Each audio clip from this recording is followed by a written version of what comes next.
Buongiorno, siamo qua per la conferenza stampa del nostro film in concorso The Killer e prima di cominciare presento i nostri ospiti a partire dalla destra in fondo. Il direttore della fotografia Erik Messerschmidt,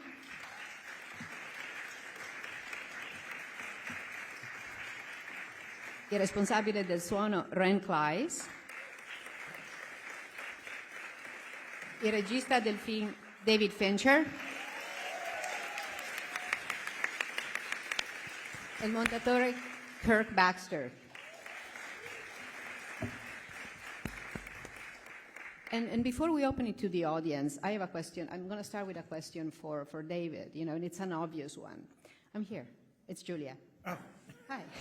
I was like, it's in stereo. and it's an obvious one. Okay. I want to handle all the obvious questions. Yeah. Well, what attracted you about this particular version of The Portrait of a Killer? Oh God, it's such a long answer. I'll try to do this quickly. I love. I've obviously done voiceovers in movies before, and I love them as a precept, and I like them as a storytelling device because they give you access to internal monologues. But my question was always, why is it that we feel that when we've intercepted the thoughts of a character that they're telling the truth? When, we all know a lot of people who lie to themselves. And so I like the idea of an assassin who has to, in order to differentiate what it is that he does from, say, serial killing, he has to in some way create a code for himself. And then I like the idea of that code or the bricks in the wall being dismantled by his needs, by necessity, by, having to, as he says, have a plan, never give up on that plan, and yet we see him improvise throughout the film. So I like that. There's a question here.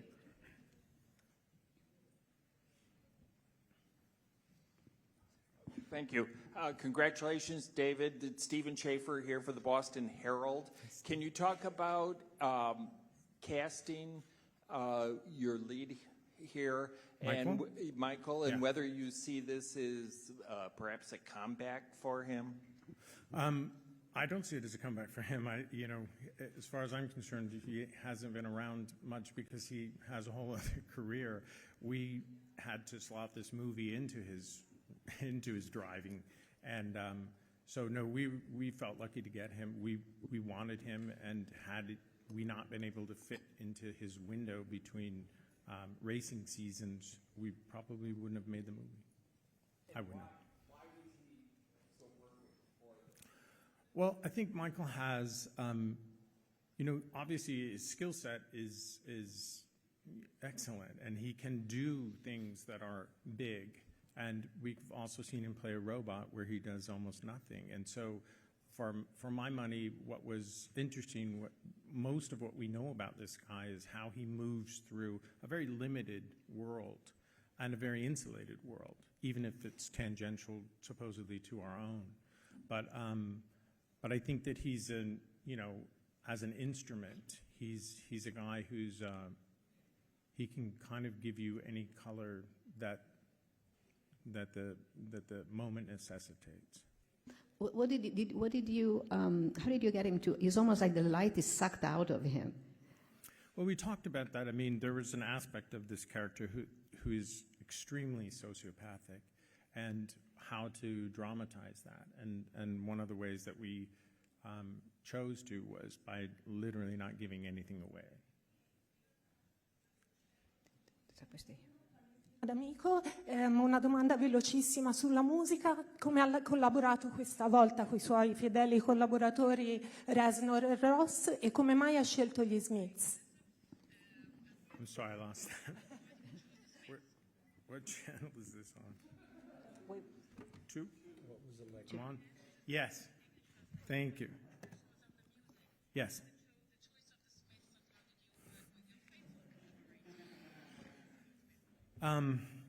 Well, Trent and Atticus are first call, so, and if they choose to return your call, I deem myself lucky.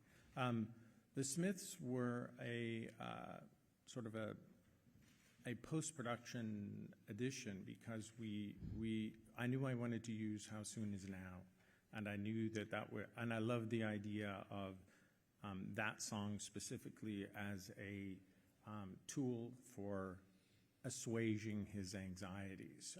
I liked it as a meditation tape. I thought it was amusing and funny. And I don't think that there's, a library of music by recording artists that has as much sort of sardonic nature and wit simultaneously. And we don't get an awful lot of access to who this guy is. I thought through his mixtape it would be amusing that would be our window into him. I'd like to follow up on this. As David was saying before, the film is a play between what his philosophy, and his process, or what he's saying to us, and what's actually happening. I like to involve everyone else, both on photography and sound and editing, and David, of course, on how you visualize this disparity. Shall I begin? Yeah. I feel like the schism between his mantra, the words that he lives by, and his behavior that is forced to adjust, that's ultimately where the movie exists, where the character exists. And so we tried with every trick that we have ourselves available to. I attempted to, we wanted to be very, very rigorous and formal about certain compositions, especially as his voiceover is confident and as his voiceover is assured and as his voiceover is telling us exactly what it is he thinks he's going to do. And then the moment that disappears, the style of the cinematography changes, the style of the music changes at that point. It becomes a very, and so we tried to kind of use the frantic nature, or maybe handheld, the way that we stage the action to really show unraveling. Erik, you want to follow up that? Well, you kind of answered the question. But, yeah, I mean, I think, we very rarely talk about how the movie is going to look, but we talk a lot about the structure of the film in terms of camera direction and what we're going to include in the frame and really what we're going to exclude from the frame. And, I think that to me is the most interesting part of the process, is the kind of the window that we allow everyone to look through and controlling that window. And so when we initially talked about how we would tackle that transition in the character's world as things sort of fall apart, and the idea that we can free the camera a little bit in those moments, that to me was really interesting because we hadn't done that before together, and how that changes the way the audience interprets the film. That to me was the most interesting part of the development of the ideas of how we were going to put the movie together, I think. And then everything else just kind of fell into place. Ren, I think that sound was used in a kind of counterintuitive way in this one. You want to talk a little bit about that? David really wanted to explore a different style of sound design in his film, and this one in that he was wanting to get a feeling of it being like a documentary in a way that the perspective of the camera work would jar you every time there was an edit. Normally in sound, what we try to do is have everything being very smooth and seamless, so that when there are picture edits, you don't see them because you don't hear an accompanying change with every single cut. But David wanted to challenge that aesthetic by hearing every time we cut a sound perspective shift. which is counterintuitive to what we normally do. But what was very interesting about it is that, for me, and what I learned, was that it created an anxiety or a feeling of discomfort, which also communicated our sense of perspective. And that with that perspective shifting, in the beginning of the film, we're in Paris, and there's a heater that comes up. And every time as the camera moves over, the heater shifts in space. And when we cut to the killer's face, the heater's behind us, or it's to the left, or it's to the right. Same thing with the music. When he puts on his earbuds and plays the Smiths, if he has one earbud in, you only hear the music on the right. That was David's idea. My instinct was like, oh, that's a terrible idea. but that's my instinct. And but he was right, of course. And so what was very clever about David's ideas was that he pushed the sound design to make all of you feel what is happening in the soundtrack of this film and why do I feel so uncomfortable? And then with the voiceover and getting to understand, oh, it's an interior monologue. Okay, it's almost like we're inside of his head. And so that was the stepping off point for the sound. Kirk, the edit is the same pattern of the sort of cool control things and then totally jarring moments. I guess it's the laws of it that we sort of succumbed to came about in that sniper scene with the Smiths track. So it got full blast of music on his POVs, and there's no room for a voiceover if you're doing that. So then we came into our own rule of when we're on him, we're going to hear his inner monologue. And when we see what he sees, now we're going to push that sound that's in his head. And then that started to apply everywhere. So we put it to the other various scenes that we're using with music. And if it wasn't with music, it became with sound effects. So as a rule, we stayed off any of his VO for his point of views. And that gave a lot of room for Ren to dance in. Mm-hmm. And it became quite a vertical thing with sound. There's a question here. Peter Hood, German. Mr. Fincher, I was wondering, I would like to go back to the interior monologue. Okay. It's almost like a Zen mantra. And we are compelled as the audience, it's like a first-person narrator, which in the beginning kind of draws our attention and sympathy. At the same time, it's always these jarring images, what this sympathetic Zen guy is doing. So I was wondering how did you play with that friction? As you can imagine, sympathy was the last thing on my mind as it relates to this character. We wanted somebody who was he didn't need to be frightening. The mundanity of evil. The notion is I like very much the idea that my hope is that someone will see this film and get very nervous about the person behind them in line at Home Depot.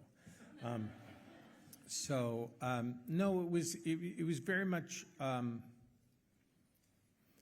think that for me, you don't really understand it's a mantra until you get to the second kill. And hopefully people will understand that the idea is this is how he psychs himself up. This is how he demeans or degrades his target so that he tells you, look, there's so many people and I don't know what this person did to be so loathed by somebody, but I'm here and I flew many, many miles and I'm waiting, sleeping on sheetrock for 5 days and about to make an awful lot of money if I just don't miss by this much.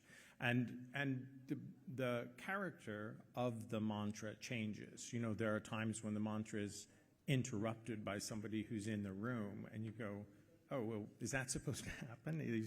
He's out walking in the backyard with Tilda and he's like telling you, he's psyching himself up. And then she goes, oh, should we just do it down here by the river? And I love the idea of, I guess professional athletes go through that. They have their thing that they do, how they prime themselves. And Michael was into this idea and really, really helped us kind of shape the totality of what he would describe, the things that he would engage with. We had a script, but as the fourth time we did the voiceover when we recorded in Dublin, he, you know, everything gets altered and goes away and it becomes tailored for him. But yeah, the idea was if you have a thing that you believe in, a core belief, something that is, the repetition of it is very important. And hopefully people will see that as the repetition goes on, every brick that he's put in this wall begins to crumble. Hello, this is Yanis from Greece. Congratulations to all for your film. My question is a little bit related with the previous one. If we look at the cinema's history, we will see that many classics, many films from the past and the present do have the profession of the assassin in the center of their stories. Mm-hmm. And I wonder, you as a filmmaker, how do you explain that? What is so attractive to that unusual profession? It's a very compelling, very simple, straight line drama. You know, the task at hand is relatable, it's dramatic, it's high stakes, you know, and in a lot of ways it's extremely procedural, right? There are a lot of boxes that you need to tick before you exhale and pull. And so I think people have been I mean, I don't really think of the movie as an assassin movie. I think of it more as a revenge movie. I was more interested in the kind of the idea of somebody going, you only do this if you're getting paid, you only do, and then here's a cabbie and a secretary and a carnet lawyer. And so the corpses that he leaves on the side of the road as he goes, none of those are the ones, they don't fit in any way, shape, or form into his mantra or into the schedule he has for himself. So I think we took something that people know, they understand what the goals of an assassin are. And again, they're high stakes. And again, it's something that's sort of fun to illustrate through coverage, through cuts. Does that answer the question? Okay. I'm David Martos from Spain, from Quinótico. My question is for Mr. Fincher. I would like to know your opinion about the strike going on in Hollywood right now. And what do you think this strike says about the state of the industry we are working in? I don't know what it says about the state of the industry. I'm very sad. You know, obviously, I sit in the middle of both parties. I can see I just got off. I mean, this movie was made during the pandemic, and you know, I never want to make a movie through a visor again or with goggles. Or, but having said that, we just got done with 3 years of having to sort of set our brushes down and walk away. The idea of that continuing on, especially now, when is very sad to me. I think I can understand both sides, and I think all we can do is encourage them to talk. Hello, this is for Mr. Fincher. So the opening sequence, right here, sorry. The opening sequence takes place in an abandoned WeWork. There's a sequence where your killer uses Amazon to get tools to copy the key fob, and the big bad is kind of a tacky billionaire who dispenses Bitcoin advice. But I'm curious what the killer says about late-stage capitalism. I was interested in the idea, if we're to posit the idea that an assassin exists in a tangential world to our own or an adjacent world to our own, and this was really sort of Andrew Kevin Walker's, his gift. We talked about James Bond, and we talked about the idea, you know, we even see it in, you know, The Accountant. You see there are assassin movies. Everybody seems to have a basement filled with, you know, Miele brushed stainless steel shelves that all pull out, and they have rocket launchers and an assortment of handguns. And we like that idea, but I think we wanted to talk about the disassociative nature of today and technology. And it never occurred to me that there would be a McDonald's in Paris that would be a window, and that you would, on your app, order your Big Mac and then show up. And the facelessness, the impersonality of that in conjunction with, originally there was 2 or 3 pages of how Fassbender is going to relieve Arliss of his key to get into his apartment.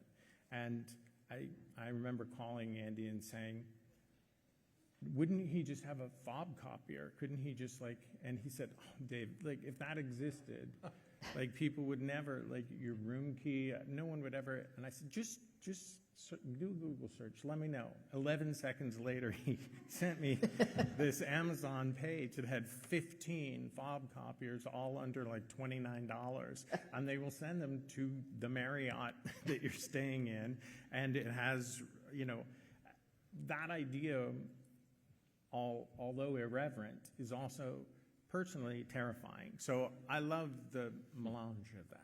But to this, the film has a humor, as a satirical dimension to it. If you're talking about really heinous violence, it's always good to have a little bit of humor in there.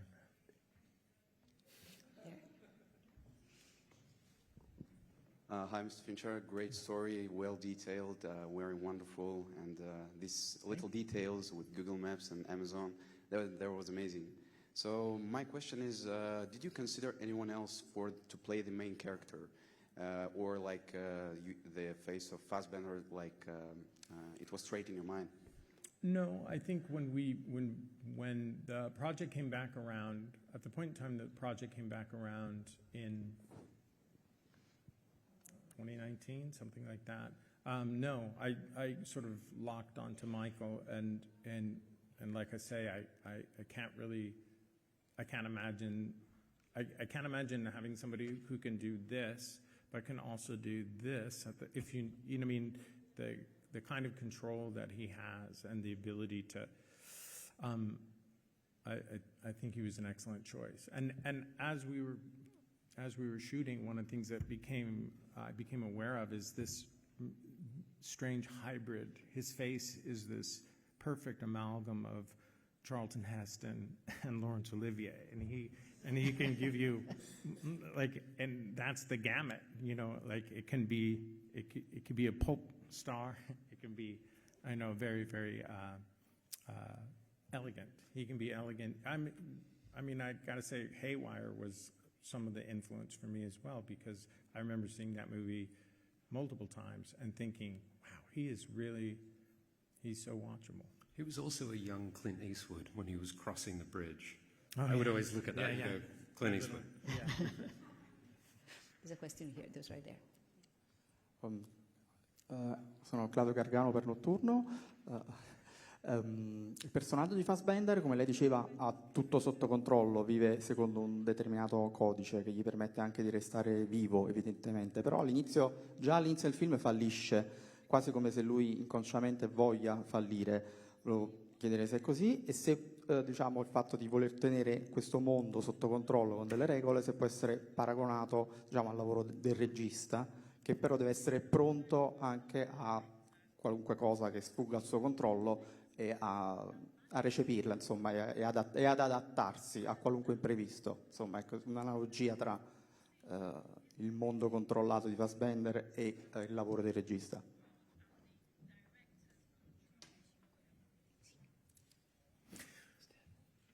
I'll answer the second question first because that's the one I remembered.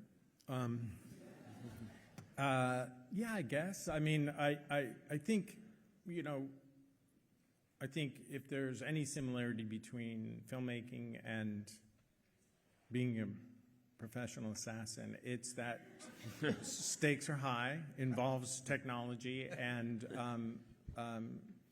you get your chance to record it and to have it or not. And so in that case, I guess in those respects, I guess they're similar. What was the first question? The first question was if he, it seems like he controls everything, but he almost like he wants to lose that control in the opening sequence. Yeah, I mean, I don't know. That may be one layer of the onion in terms of his. We access his thoughts. I don't know that we access his subconscious enough. I mean, I don't know that he accesses his subconscious enough to know whether that's the case. But certainly, you know, as he talks about, he's had a fairly good success rate. And, you know, again, I think it's all, plans are all well and good until you get punched in the face. Just one question there. Buon pomeriggio, Luca 800 Movie Player, e volevo porre una domanda che è, diciamo, specifica per quanto riguarda il momento del film che coinvolge, ma piuttosto ampia, e mi sembra possa essere interessante perché potrebbe coinvolgere tutte le figure presenti al tavolo a livello tecnico. Io sono stato particolarmente colpito da una particolare sequenza, diciamo, con uno scontro casalingo notturno, senza andare troppo nello specifico per chi non dovesse aver visto il film, se ci sentono anche da fuori. E, mi sembra che nella sua mi sembra che nella sua apparente semplicità sia una sequenza evidentemente studiata con grande meticolosità e non ricordo un'altra volta in cui, vedendo un film in 2 dimensioni, mi è venuto da spostarmi per evitare il lancio di un oggetto mentre guardavo il film. Nella sua semplicità riesce a raggiungere un grado di immersività notevolissimo, quindi volevo sapere, insomma, come è stata concepita questo tipo di sequenza. Grazie. Well, the immersive nature of the movie is all it's about. You know, it's really about, we take a camera, we put it in the orbital sockets of a character, and we give you his thoughts. And so everything becomes about how you illustrate the specific point of view. And as it relates to the fight scene, I had done, you know, Fight Club has some fights in it. I've done that stuff before, but I hadn't done anything that had that kind of breadth. And, you know, we talked about, we wanted something that was absolutely exhausting for the audience, that we would look at it and go, oh my God, like, they're going to die. Both of them are going to die. So that was kind of the fun of it. If you're dodging the things that you feel are coming at you, then nice job, guys. That's working. Yeah. Well, I mean, in the fight scene, which you were discussing, which I think I don't think it's a secret, we can talk about it. I think David's approach in this film was very different from his approach on Fight Club. At least in many respects, music, sound, editing, length. When we did Fight Club, he was looking for a different sort of almost abstract texture sometimes. This time, however, he wanted an intimacy in the struggle between these two men, and so much so that he didn't even want to hear them making vocalizations. And when we were mixing, we would send to the mix to Trent and Atticus, the composers, and we were always trying to make sure everybody feels good about where the film is headed. And Trent would say, "Where's all of the vocals?" And so again, David had a different approach to what he wanted the audience to feel in that sequence. And what was great for us is that we could, from Fight Club, which was a completely different kind of soundtrack for the lane that I was in. What I enjoy about it is how he described what he was trying to get was the world's quietest fight. So that's what it most is. Most deadly quietest. Most deadly quietest fight. But the other thing about that is that we, oftentimes in fight scenes, we shoot them to deliberately confuse the audience because it makes it more interesting. It makes it more impactful. Maybe is the thinking there. But I remember an early discussion we had was we want to make sure that the audience starts to map out the geography of this house while this is happening, so they almost have the same realization at the time of the killer that the gun is where it is. And so that he sort of circumnavigated the perimeter of the house through the process of this, and how do we make sure that we shoot it in such a way so that the space is described and we kind of begin to understand where he is.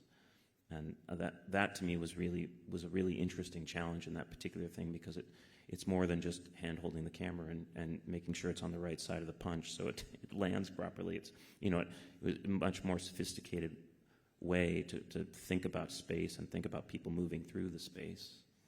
And it's interesting also how the different characters emerge from the fight. It's like, it's like a conversation of sort.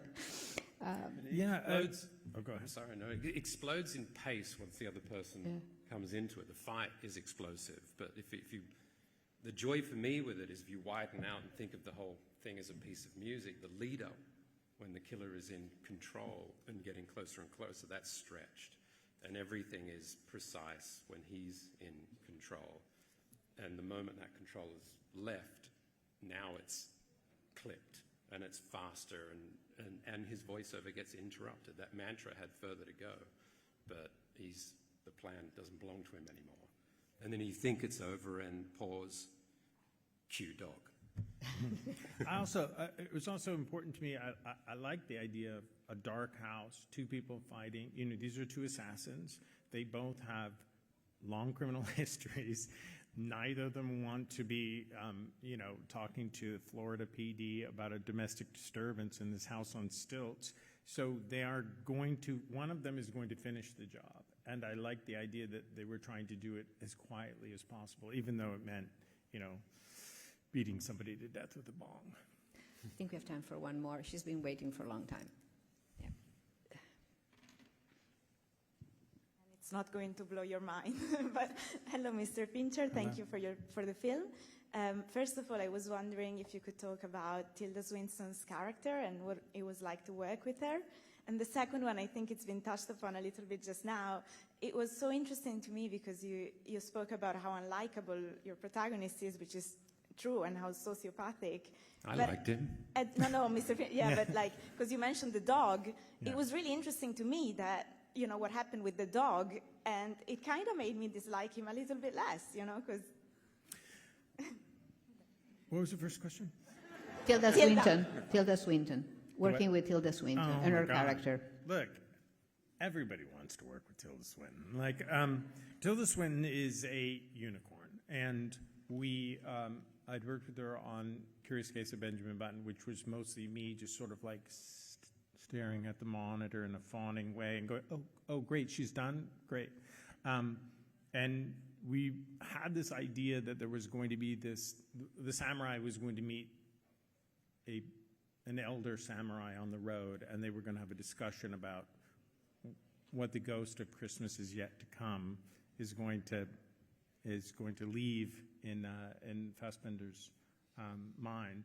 And it is a manipulation. These are 5, 6 Bernie Birnbaum scenes, as I like to call them. It's one of my favorite Coen Brothers movie, Miller's Crossing.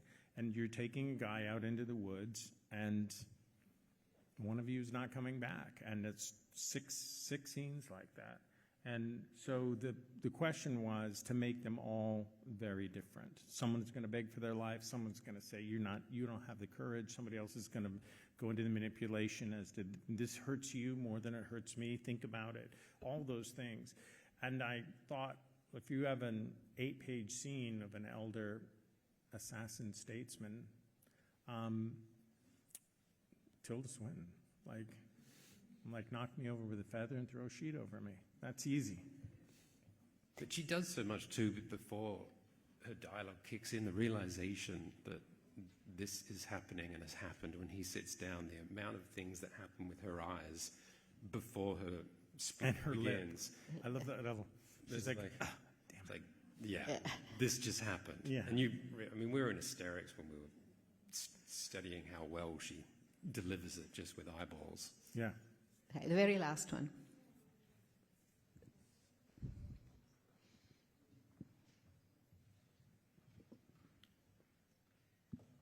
Hello, I'm Bao from China. Thank you for the great film. And my question is, you have a interviewed many serial killers in the Mindhunters, and I'm very sad that there's no third season. But I'm very, very happy that the new film is about killer actually is also a kind of serial killer.